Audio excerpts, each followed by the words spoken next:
देखा what is the Henry's law. Henry's law में हमने क्या देखा कि solubility of gas in liquid is directly proportional to partial pressure of the gas. यानी जितना ज्यादा पार्शियल प्रेशर गैस का रहेगा वो गैस उस लिक्विड में उतना ही ज्यादा डिसॉल्व होगी। यहाँ हम कुछ एप्लीकेशन देखने जा रहे हैं। ये पहला एप्लीकेशन है aquatic animals are more comfortable in cold water. Aquatic animals जो होते हैं वो कोल्ड वाटर में ज्यादा कंफर्टेबल फील करते हैं, क्योंकि कोल्ड वाटर में जो ऑक्सीजन गैस होती है जिसको हम ब्रीथिंग के समय यूज करते हैं वो ज्यादा अमाउंट में कोल्ड वाटर में डिसॉल्व होती है then warm water. And second, carbon dioxide in soft drink and soda water. Carbon dioxide sealed की जाती है हाई प्रेशर पे soft drink and soda water में। जैसे इसको हम ऐसे समझ सकते हैं,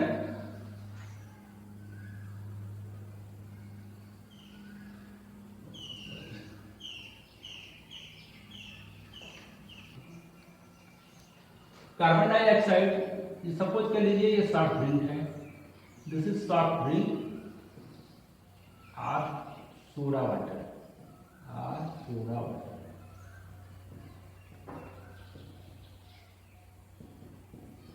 यहाँ पे कार्बन डाइऑक्साइड सील की जाती है।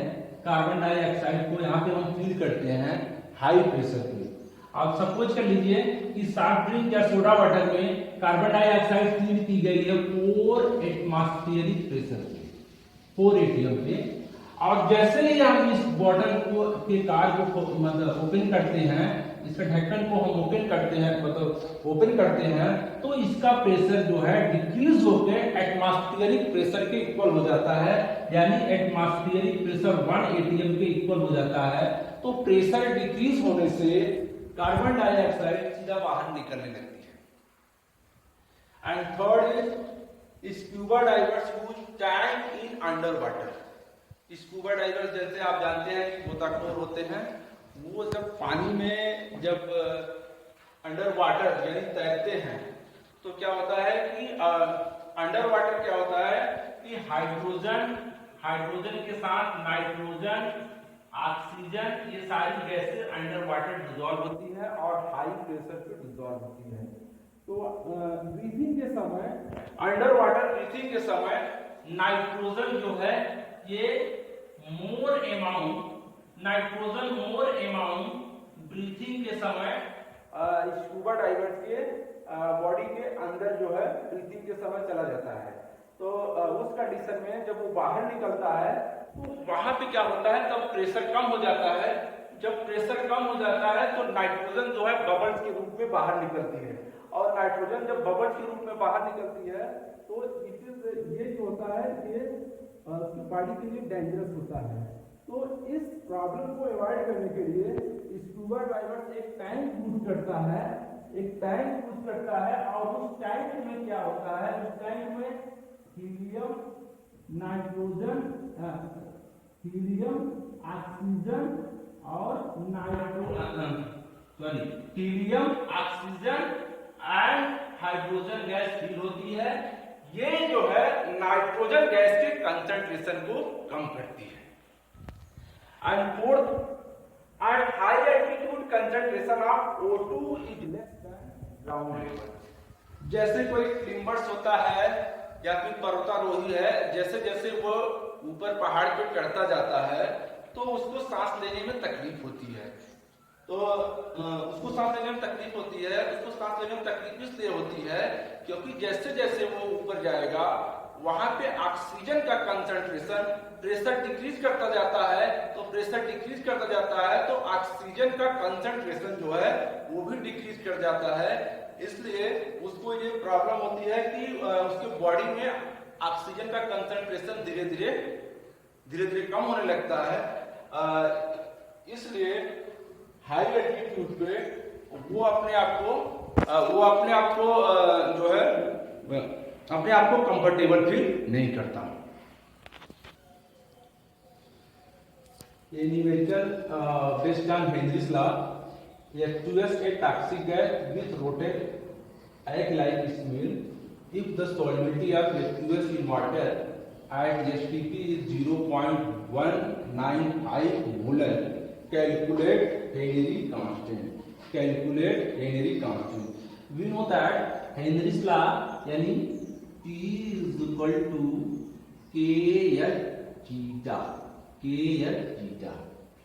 Here we want to find the Henry constant यानी Kh की वैल्यू निकालना है। किसके लिए? H2S गैस के लिए। Kh की वैल्यू निकालना है हमको H2S गैस के लिए।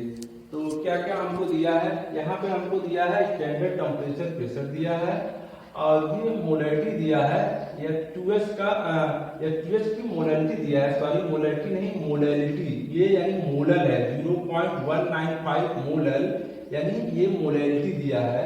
तो 0.195 मोलर है। तो यहाँ पे हमको Kh की वैल्यू निकालना है, Kh की वैल्यू निकालना है। हमारे पास प्रेशर दिया है, प्रेशर स्टैंडर्ड टेम्परेचर पे प्रेशर कितना होता है? 1 atm होता है।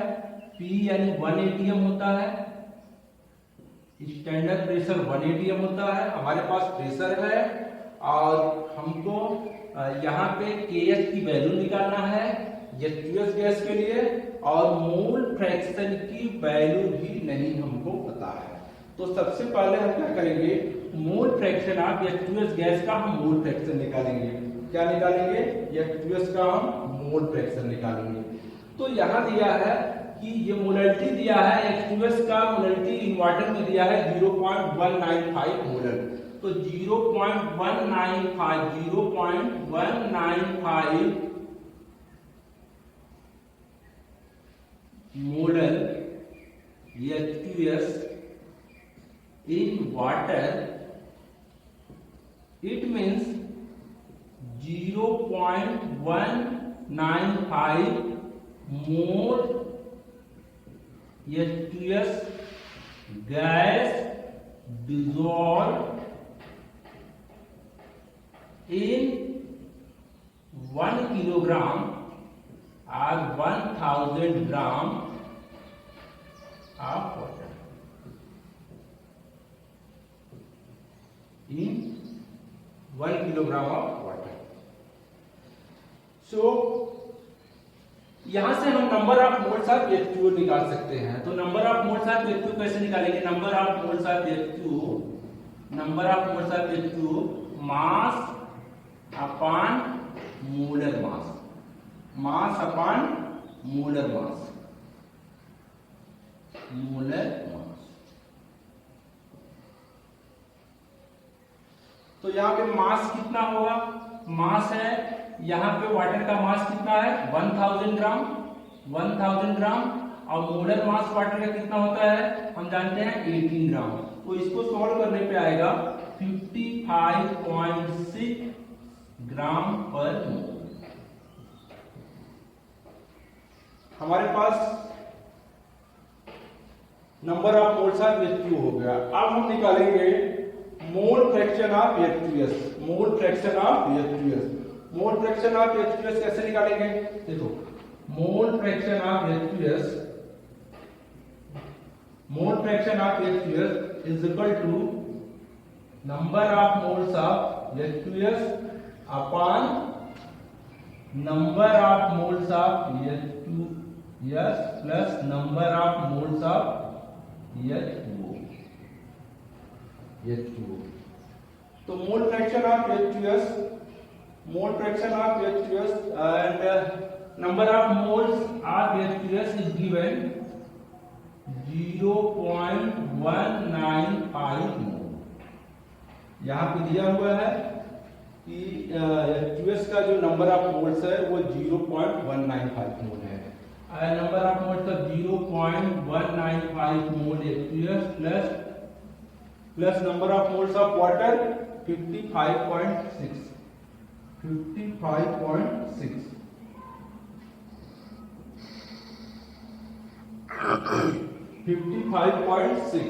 On solving we get 0.0035 at standard temperature pressure pressure is equal to 1 atm, pressure is equal to 1 atm. 1 atm is equal to 0.987 bar. We change the pressure into bar. We know that 1 atm is equal to 0.987 bar. So now let us substitute all the value is Henry's equation. P is equal to kh into zeta. kh is equal to P upon zeta.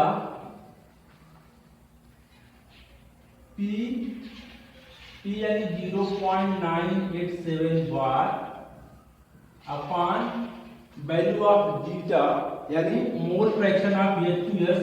Mole fraction of H2S is 0.0035. On solving we get the value of KL is 282 bar. That is KL is equal to 282